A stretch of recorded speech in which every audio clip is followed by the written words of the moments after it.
selamat pagi Ibu ucapkan kepada kalian semua. Semoga kabar kalian di rumah sehat semua.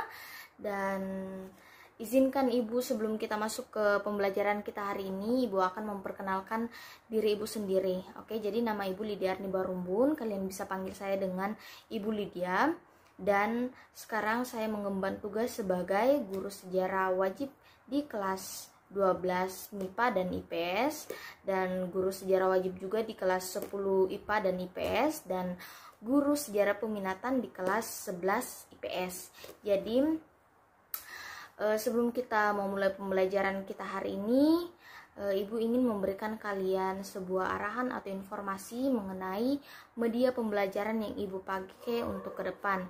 Jadi media pembelajaran yang Ibu pakai untuk ke depan itu menggunakan slide PPT ya, dilengkapi dengan recorder suaranya Ibu sendiri, dan kemudian untuk penugasan Ibu menggunakan aplikasi Google Classroom ya. Jadi kemarin Ibu sudah memberikan kode-kode kelas kepada setiap perwakilan kelas untuk dibagikan ke grup kalian masing-masing. Jadi silakan join yang belum join, dan terima kasih yang sudah join. Dan mengenai absen, mungkin itu bisa disesuaikan dengan keadaan siswa masing-masing ya. Jadi sekarang kita akan masuk dalam pembelajaran kita hari ini, yaitu bab pertama, upaya bangsa Indonesia mengatasi ancaman disintegrasi bangsa. Jadi sebelum masuk ke pembahasan, terlebih dahulu kita harus mengetahui kompetensi dasar dari bab 1 ini. Jadi kompetensi dasar dari bab 1 yaitu menganalisis upaya bangsa Indonesia dalam menghadapi ancaman disintegrasi bangsa, antara lain PKI Madiun 1948, DITI, APRA, Andi Asis, RMS, PRRI, Permesta, dan G30 SPKI. Oke, itu untuk kompetensi dasarnya. Kita lanjut ke tujuan pembelajaran kita. Yang pertama yaitu menjelaskan pengertian integrasi dan integrasi nasional, dan yang kedua yaitu menganalisis upaya bangsa Indonesia dalam menghadapi ancaman disintegrasi bangsa.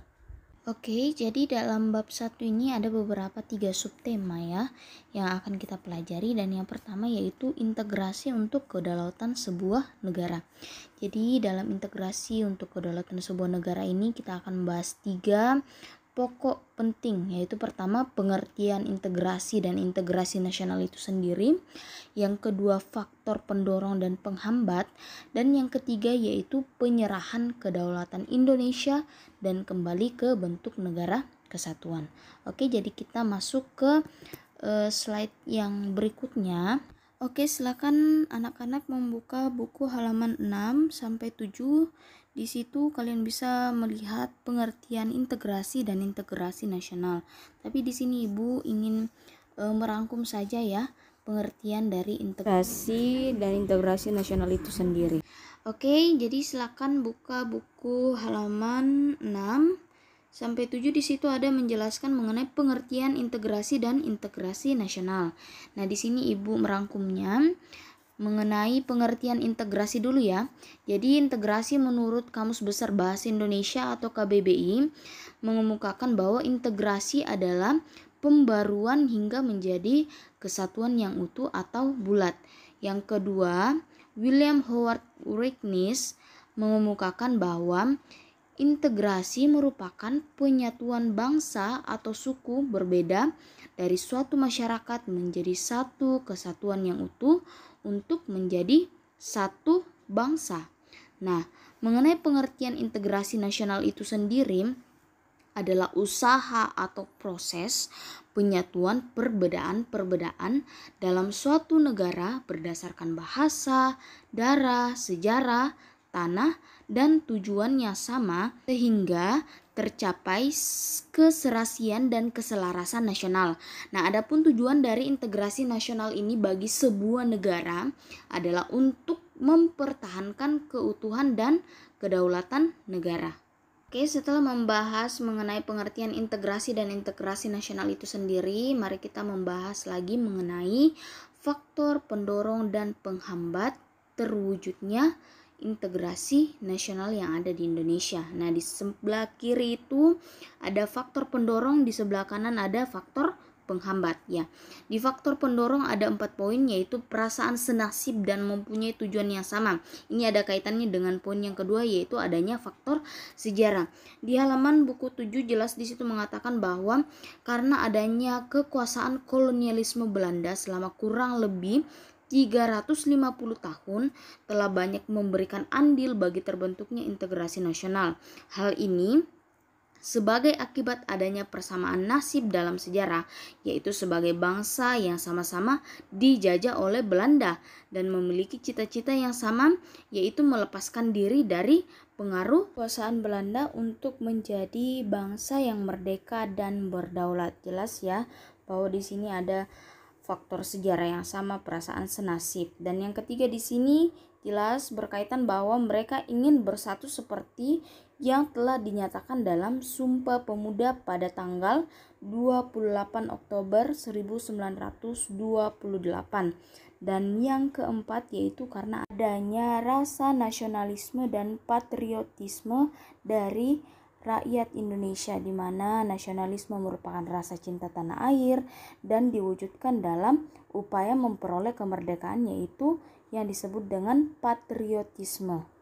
Nah, itu mengenai faktor pendorong terwujudnya integrasi nasional di Indonesia. Nah, mari kita lihat di sebelah kanan yaitu faktor penghambat. Yang pertama yaitu adanya paham etnosentrisme. Jadi paham etnosentrisme ini yaitu penilaian terhadap kebudayaan lain atas dasar nilai dan standar budayanya sendiri ya. Dan yang kedua yaitu tidak meluasnya atau meratanya pembangunan dan infrastruktur yang memicu ketidakpuasan daerah ke pemerintah pusat. Nah, hal-hal inilah yang merupakan faktor penghambat dari tidak terwujudnya integrasi nasional yang ada di Indonesia. Oke, sekarang kita masuk ke subtema yang kedua yaitu penyerahan kedaulatan Indonesia dan kembali ke bentuk negara kesatuan. Nah, jadi pada tanggal 23 Agustus 1949 di Den Haag, Belanda terjadi sebuah konferensi yang disebut sebagai Konferensi Meja Bundar atau KMB. Nah, hal ini dilaksanakan dari tanggal 23 Agustus 1949 sampai 2 November 1949. Nah, peserta yang hadir dalam KMB antara lain delegasi Indonesia yaitu Muhammad Hatta dengan anggota lainnya. Nah, inti dari konferensi Meja Bundar ini menghasilkan bahwa Belanda mengakui kedaulatan kepada RIS. Jadi RIS pada saat ini yaitu Republik Indonesia Serikat yang nantinya kembali ke Negara Kesatuan Republik Indonesia. Nah, di sebelah kanan ini ada kembali ke NKRI, hasil persetujuan KMB yang berakhir pada tanggal 2 November 1949 adalah dibentuknya satu negara federal di Indonesia yaitu Republik Indonesia Serikat. Namun dasar pembentukan negara federal di Indonesia sangat lemah dan tidak didukung oleh satu ikatan ideologi kuat dengan tujuan kenegaraan yang tidak jelas dan tanpa dukungan rakyat banyak, sehingga pada tanggal 15 Agustus dicatat di sini ya 1950 Presiden menandatangani RUUD menjadi UUDS dari NKRI yang kemudian menjadi UUDS 1950 pada tanggal 17 Agustus 1950 dengan resmi RIS dibubarkan dan dibentuk Negara Kesatuan Republik Indonesia yang sekarang kita kenal sebagai NKRI. Oke, jadi mulai di sini cikal bakal integrasi Nusantara atau integrasi nasional Indonesia dibentuk. Nah, setelah bangsa Indonesia berupaya untuk diakui kedaulatannya di luar Indonesia, Indonesia memiliki masalah tersendiri yaitu mengatasi ancaman disintegrasi bangsa dari dalam Indonesia atau bangsa Indonesia itu sendiri. Nah, di sini kita akan melihat bahwa apa sih yang dimaksud dengan pengertian disintegrasi. Tadi kita sudah pahami apa itu integrasi. Di sini kita mau mengerti apa itu pengertian disintegrasi. Dan yang kedua yaitu masa revolusi fisik. Di sini adik-adik lihat ada beberapa pemberontakan yang akan kita bahas seputar ke depan. Tapi untuk saat ini Ibu akan membahas pengertian disintegrasi, dan minggu depan baru kita masuk di masa revolusi fisik. Oke, jadi di sini Ibu akan memberikan kalian pemahaman mengenai arti dari disintegrasi itu sendiri. Jadi kita merujuk lagi ke KBBI.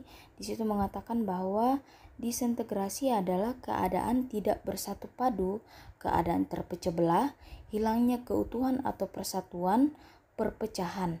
Nah, jadi dapat disimpulkan bahwa disintegrasi merupakan keadaan sebuah negara yang tidak berfungsi sebagaimana mestinya atau tidak bersatu padu. Nah, dampak dari disintegrasi ini sendiri yaitu menghilangkan keutuhan atau persatuan bangsa sehingga dapat membuat negara menjadi terpecah belah, bahkan hal yang paling tidak diinginkan dari sebuah negara yaitu runtuh. Nah, cukup sampai di sini pembahasan kita hari ini. Minggu depan kita akan membahas tentang masa revolusi fisik. Nah, adik-adik bisa lihat di bawah, tahukah kamu 3 jenis konflik ancaman disintegrasi bangsa Indonesia? Silakan adik-adik baca, dan sampai jumpa minggu depan. Jika ada yang ingin bertanya, silakan di kolom komentar atau silakan di grup, dan Ibu akan menjawabnya. Oke, terima kasih untuk kesempatan pagi ini. Sekian dari saya. Mohon maaf bila ada yang salah. Terima kasih.